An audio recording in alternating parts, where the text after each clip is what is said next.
江胜，这是你要的限量版球鞋，我排了3天3夜才买到的。眼前的少年，校服洗得发白，眼神阴郁的像刚从深渊爬出来。他看着我，那双清冷的眼眸中闪过一丝惊愕与不解。换作以前，我乔小乔肯定会被他这股生人勿近的气场吓跑，但现在我眼里的他不是人，是一座闪着金光的活金矿。我在心里疯狂呐喊：收下吧，未来身价千亿的江总，现在我花3000块投喂你，10年后你随便露个项目给我，我不就财富自由了吗？男人哪有美金香，这波投资我乔小乔稳赚不赔。嘿，屏幕前的各位，在进入这个搞钱少女与落魄霸总的故事之前，如果你也想跟我一样拥有预知未来的超能力，或者单纯想看我怎么把自己赔进去，别忘了先点个订阅，开启小铃铛，你们的每一个订阅都是我乔小乔发财的动力。好，我们故事开始。事情要从3个月前说起。我乔小乔，一个成绩中下游，人生目标是活着就行的高2咸鱼。那天发了一场高烧，烧得昏天黑地。梦里我竟然看到了10年后的报纸头条：商业奇才江胜，身价破1000亿，成为史上最年轻的首富。梦里的江胜穿着纯手工定制西装，金丝眼镜后的眼神能把对手吓得当场退位。而我正因为付不起房租，被房东太太追着跑了3条街，最后落魄到只能在天桥底下贴手机膜。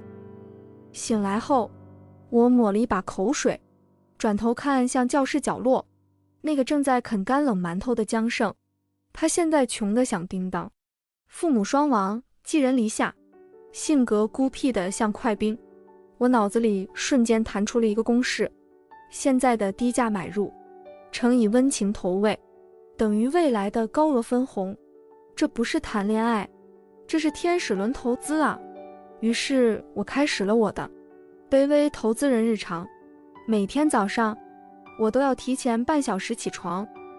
江胜，这是我顺便多买的小笼包，皮薄馅大，你帮我消灭掉吧。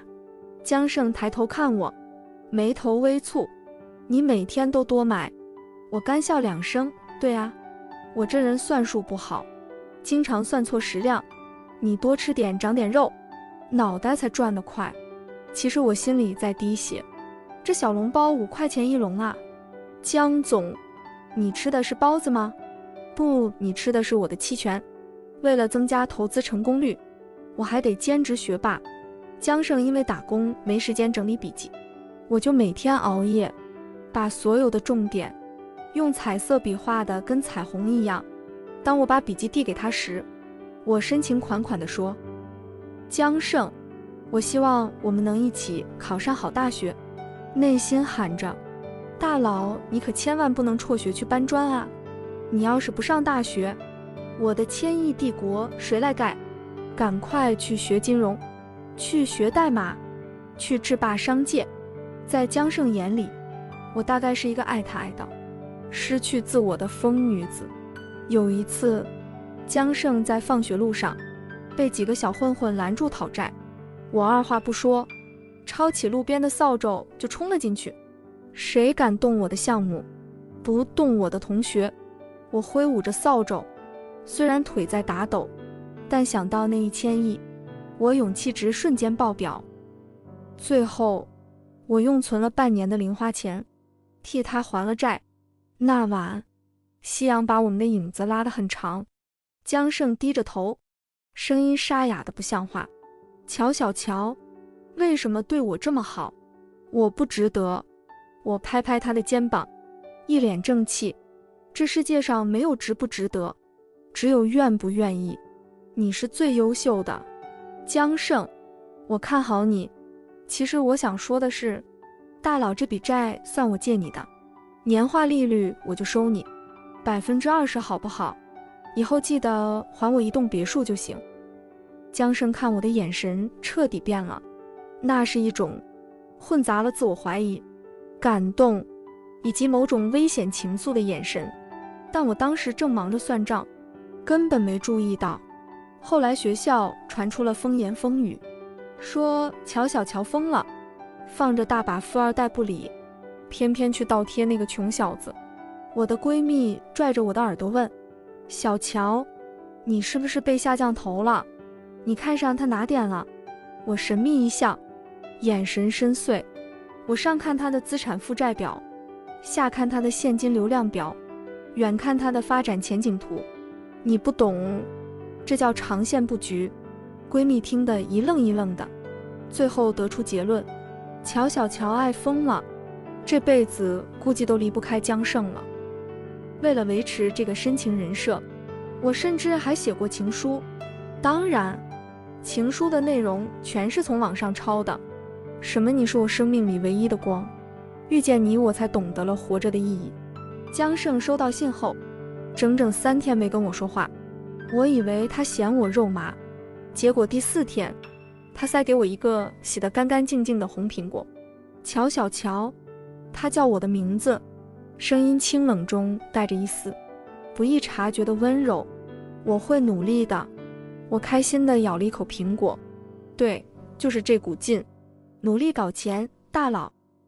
转眼到了高3毕业，江胜果然不负众望，以全省前10的成绩考入了顶尖大学的金融系。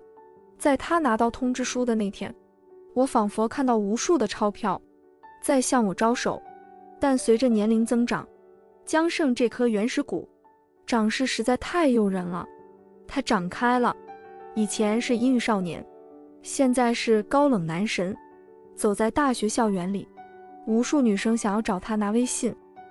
我作为投资人，自然要随时随地守护我的财产，离他远点，他是我的。我刚想说他是我的长期资产，对面的季花气鼓鼓地走了。江胜回过头，修长的手指轻轻点了点我的额头，嘴角竟挂着一抹若有若无的笑。乔小乔，你现在看我看得这么紧，以后怎么办？我大方地挥手，以后你发达了，分我一半就行。江胜眼眸暗了暗，声音低沉：分你一半，你心还真大。我嘿嘿直笑，那是500亿啊，心能不大吗？大学4年，江胜开始创业了，他忙得脚不沾地，我也没闲着。我给他当义务助理，帮他订外卖、跑腿，甚至帮他在图书馆占位。每次他熬通宵，我都在旁边陪着，一边打瞌睡一边嘟囔：江胜加油，你是最棒的。钱。江胜听到了最后那个钱字，无奈地摇摇头，脱下外套盖在我身上。他创业最难的那段时间，因为资金周转不灵，差点连员工工资都发不出来。我咬咬牙，把家里给我准备的嫁妆钱全取了出来，拍在桌上：江胜，拿去用，赔了算我的，赚了你看着办。江胜盯着那叠钱，很久没说话，最后他把我拉入怀里，力道大的像是要把我揉进骨子里。他在我耳边低声发誓：小乔，这辈子我绝不负你。我趴在他肩膀上，眼里全是金光。稳了，这波天使轮追投，股份起码要再加5个点。我是他的恩人，他以后好意思不分红给我。10年之约如期而至，江胜真的成了霸总。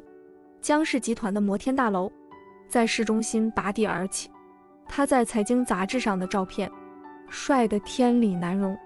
那天他约我到那栋大楼的顶层，落地窗外是繁华的都市夜景。他站在窗前，手里拿着一杯红酒，像极了梦里那个制霸商界的男人。我激动得手都在抖，终于要到了提现的时候了吗？小乔，过来。他朝我招招手，我一路小跑过去，笑得像个招财猫。江总，是不是要跟我谈谈那个投资回报的事情？我不贪心，随便给个几千万，或者2栋房就行。江胜点了点头，从西装口袋里掏出一个丝绒盒子。我的心跳加速，难道是银行的黑卡，或者是某个大项目的合同？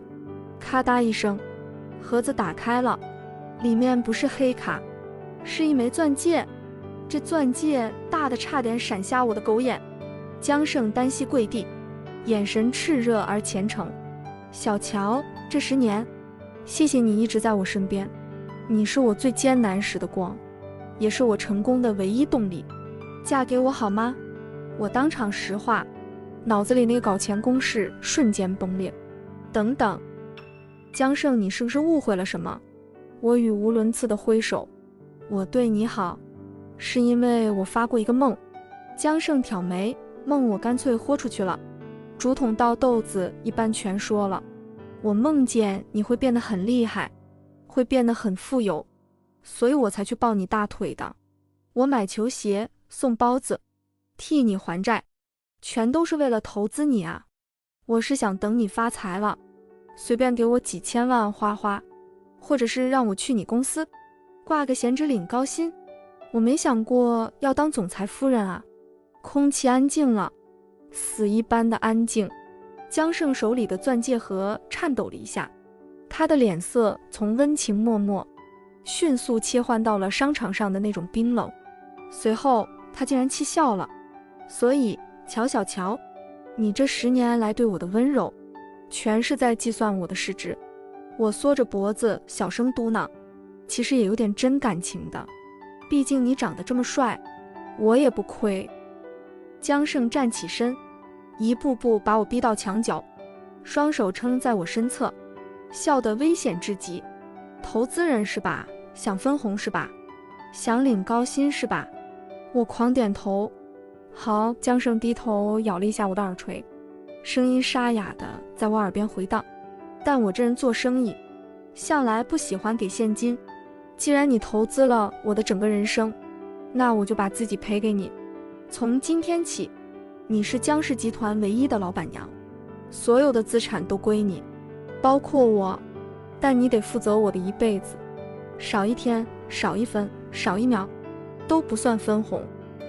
后来，我真的成了总裁夫人，每天早上醒来，看到的不是房租单，而是江胜那张帅到惨绝人寰的脸，以及他递过来的额度高到吓人的副卡。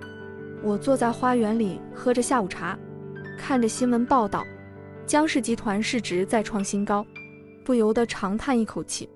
投资确实成功了，回报率简直超出了我的想象，但唯一的副作用是，这个资产太粘人了。我揉着腰，看着走过来要抱我的江胜，忍不住吐槽：江总，我现在申请撤资还来得及吗？江胜一把将我横抱起来，眼里闪着狼一样的光。撤资，小乔，你没听过一句话吗？入市有风险，一旦入市，你这辈子都别想全身而退。这是一个关于我以为我在搞钱，结果把自己搞进去的故事。如果你也想看更多乔小乔与霸总江胜的婚后沙雕日常，记得订阅点赞，并在评论区留言告诉我。我们下个故事见，拜拜。